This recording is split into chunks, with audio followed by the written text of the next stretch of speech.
Okay, so annoyance number one, every time I pause the tracker, I have to turn the damn thing back on in the game. This is beautiful Bellingham, Washington in Microsoft Flight Simulator 2020, and the purpose of this whole thing is really just a test to see if I can actually record for more than about 2 minutes before it crashes. So I'm using Navigraph to make the flight plan here, and for some reason it starts me on the runway. I haven't figured that one out yet. But the weather, yeah, it was actually this crappy on the day I did this, so this is pretty true to life here. And in the Cessna 172 default, and away we go.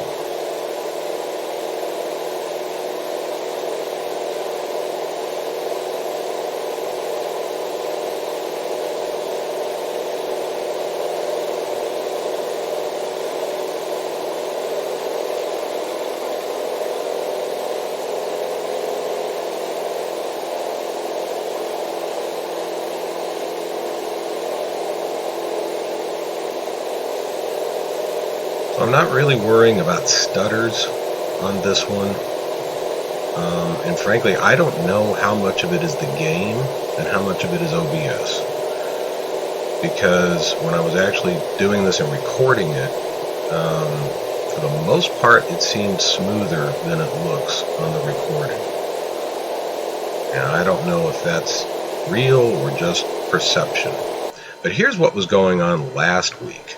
Alright, this is Tacoma Narrows Airport, a little fart of an airfield right next to the Tacoma Narrows bridges. And I think this is when the weather servers weren't working. So I had all that shut off. And I had OBS on a pretty high priority, I think. I hadn't done anything with it in particular. So we get going, we taxi off, and oh dear.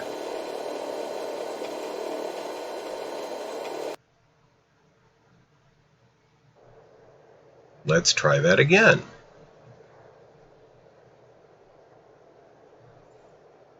So I just sit there for a few seconds, just let everything settle down, see if maybe it'll play nice. Now I have turned off ground traffic and live air traffic as well. The ground traffic in particular is just annoying. If I have it on, about 4 or 5 minivans come and park right in front of me. And then even after I steer around them, I'll come across 1 or 2 coming right down the taxiway center line right at me. It's just annoying as hell. But I still have this guy with his pallet jack sitting there waiting on me. And I haven't figured out what to do about that. Now this is pretty stuttery, and I was pretty sure I was going to be getting a crash here at some point.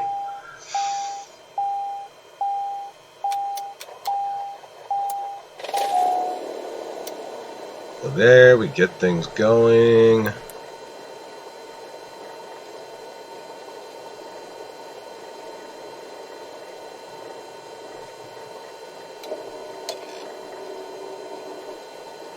Let's shove off. TOS system test. Okay.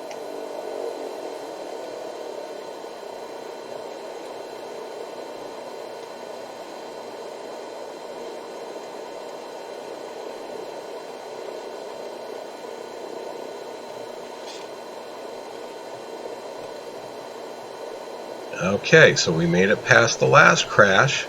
That's good.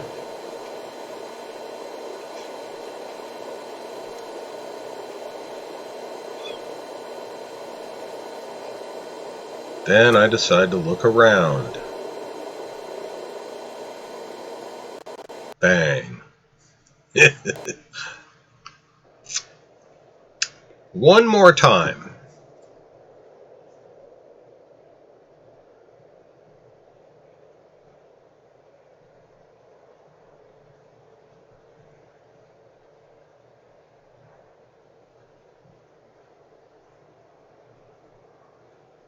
This one seems a little smoother maybe than the last one.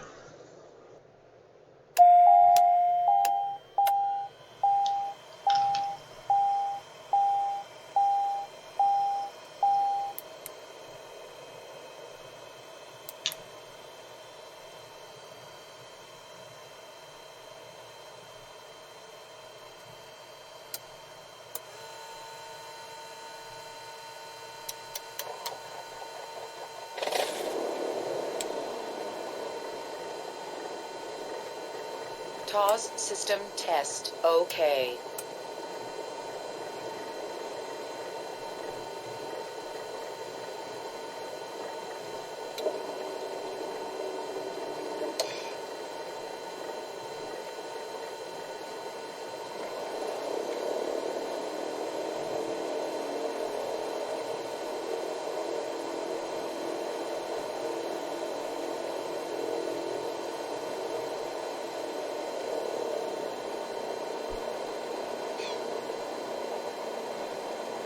That was a big stutter right there.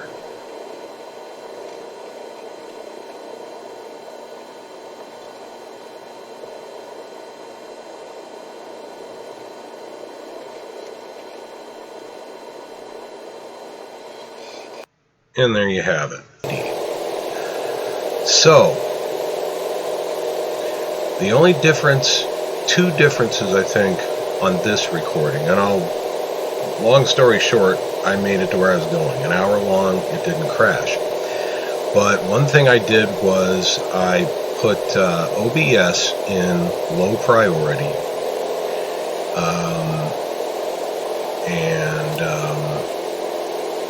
I turned off the rolling cache. That's it. I turned off the rolling cache for this one, which I read something about in some of the forums,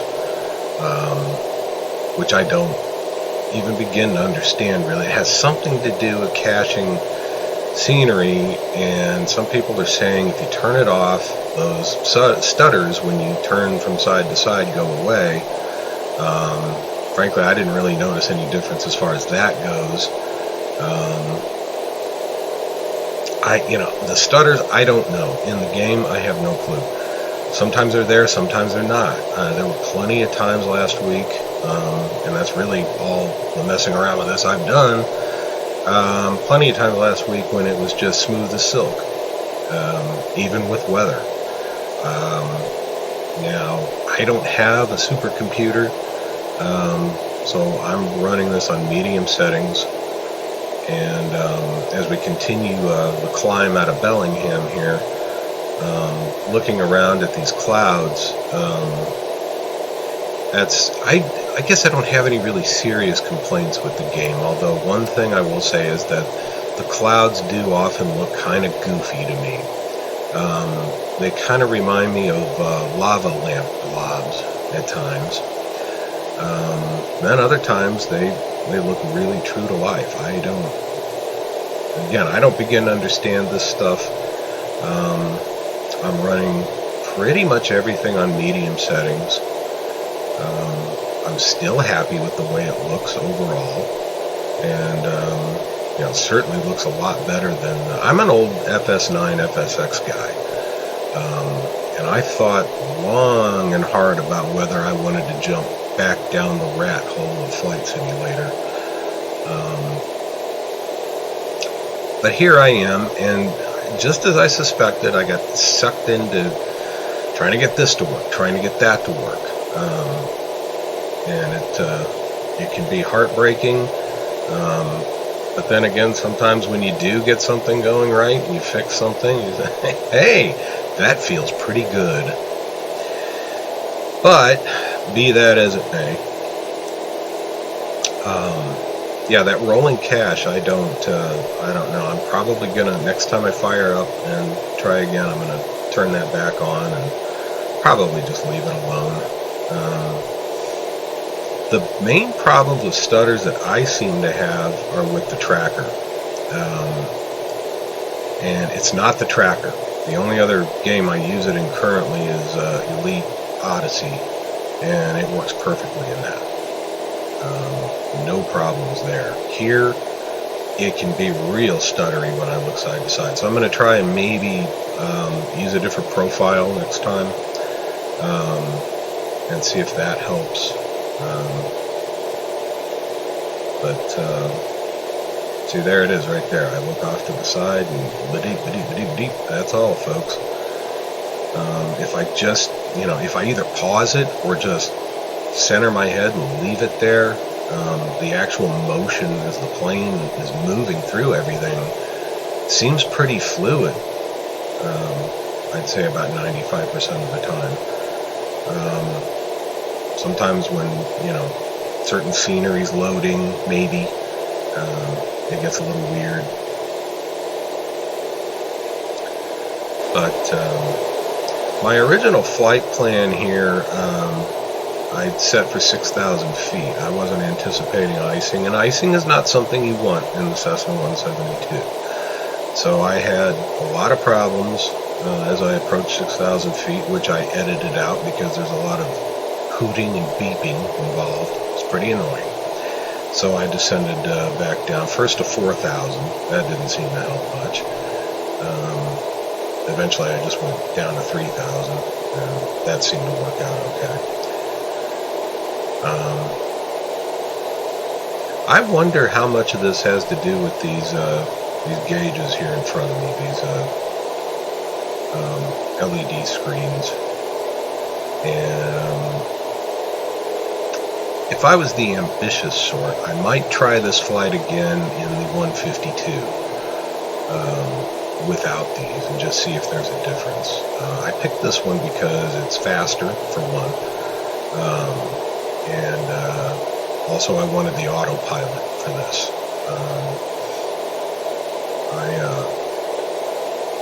Autopilot's not really, I don't think, a necessity for me. I'm not a real pilot, never going to be a real pilot. Years ago, I did start training for my license, but eventually decided, we needed the money elsewhere, so I stopped before I finished. I remember pretty much how it feels to actually fly an airplane. But whether, this is an accurate simulation of flight, I don't know. Frankly, it's not that big a deal to me. I just, I'm not using this to practice anything or train for anything. It's, I'm just trying to have some fun. And, overall, I'm pretty happy with this. Like I said, it certainly looks better than the old ones.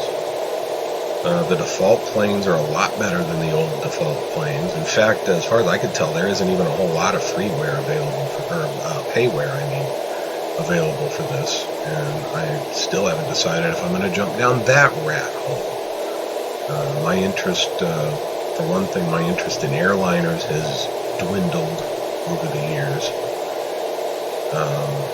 I really like the just jump in and get going aspect of these smaller GA planes, and it's just more fun instead of spending 45 minutes pushing buttons, flipping switches. It's just more fun for me to get into the air. Planning to get back on VATSIM one of these days. I did reactivate my account. They still have me listed as a C1. Yeah, that's not going to happen. Okay, into some pretty thick clouds here. And ice is still on the plane. This is the point where I was down to 3,000 feet. But airspeed's fine. I guess the wings are back to the shape they should be. Pretty soon here, if I remember right, I start getting pelted with something. Yeah, there it is. Yeah, I don't know if that's hail or sleet or what, but that was borderline cool. I don't remember seeing that in FS9 or FSX at all, really. Maybe with active sky. It's been so long now, I really can't remember. I ditched Flight Simulator back in 2013 when we moved here from Texas. Didn't have room for it anymore, didn't have time for it, and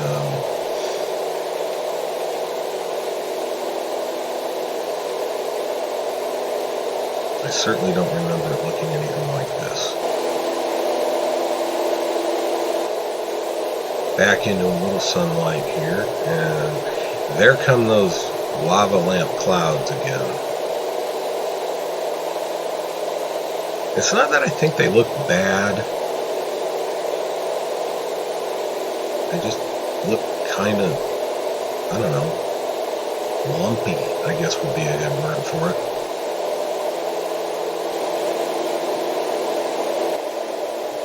And we're on approach to rustic Bremerton, Washington.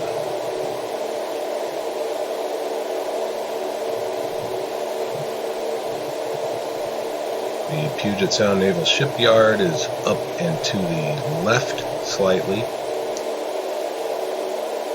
I don't know how well it shows up on the scenery, at least on the settings I've got the scenery at.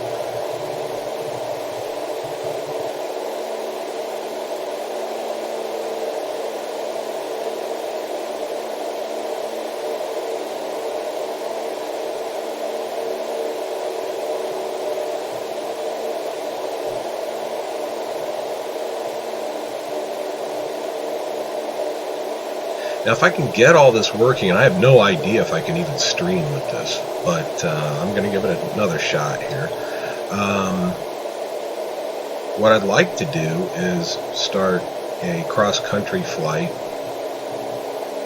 You know, maybe do a couple hours at a time in a little plane, something like this. Maybe the Bonanza. It's a bit faster, quite a bit faster, actually. I thought that might be kind of fun once in a while.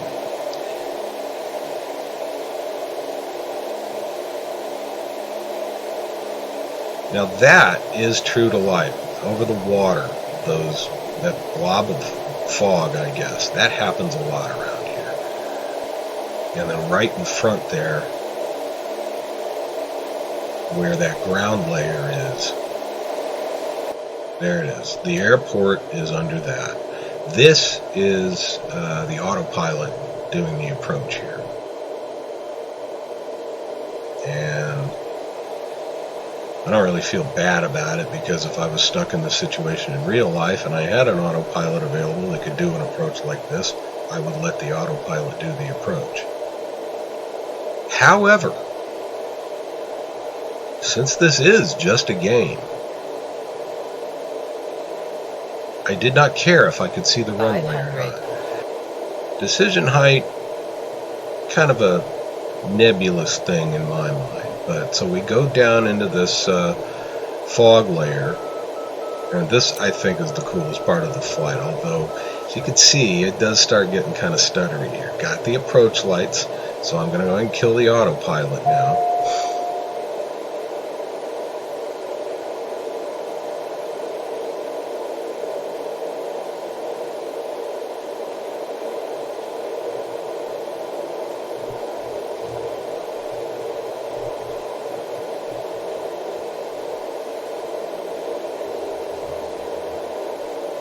Now, obviously, I can't take credit for this landing. That's almost entirely autopilot there.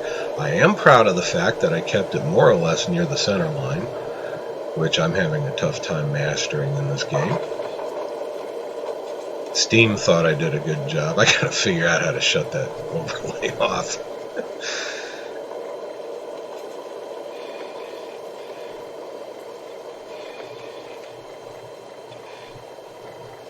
And that pretty well wraps it up. Here I taxied off the runway, went and found the gas station, filled up and shut down.